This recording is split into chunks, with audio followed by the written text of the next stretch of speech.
सर्वसामान्याचे, गोरगरिबांचे, शेतकऱ्यांचे, कष्टकऱ्यांचे कार्यसम्राट मुख्यमंत्री एकनाथजी शिंदेसाहेब व संसदरत्न कार्यसम्राट खासदार डॉक्टर श्रीकांत शिंदे यांच्या वाढदिवसानिमित्त आज रोजगार मेळावा या ठिकाणी आयोजित केला आहे। या मेळाव्यासाठी जवळजवळ 500 ते 550 मुलांनी या ठिकाणी भाग घेतला आहे। 65 ते 70 कंपन्या या ठिकाणी भाग घेतात। मुंबईच्या आहेत, काही लोकलच्या आहेत, काही संभाजीनगरच्या, पुण्याच्या कंपन्या या ठिकाणी आलेल्या आहेत। सर्व क्षेत्रातल्या आपल्या अंबरनाथमधील सर्व जे बेरोजगार मुलं आहेत, जे इच्छुक काम करू इच्छितात, अशा मुलांसाठी आजचा हा दिवस खूप महत्त्वाचा आहे। जवळजवळ 25 ते 30 मुलांना या ठिकाणी नियुक्तीपत्रही देण्यात आलेलं आहे। फ्री इंग्लिश स्पीकिंग कोर्स आहे, नर्सिंग कोर्स आहे, हॉटेल मॅनेजमेंट कोर्स या ठिकाणी फ्री देण्याचं या ठिकाणी काउंटर या ठिकाणी दिले।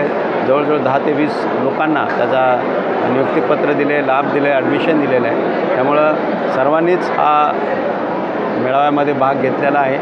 कोणार्क, अपना शहर, अपनी बातें।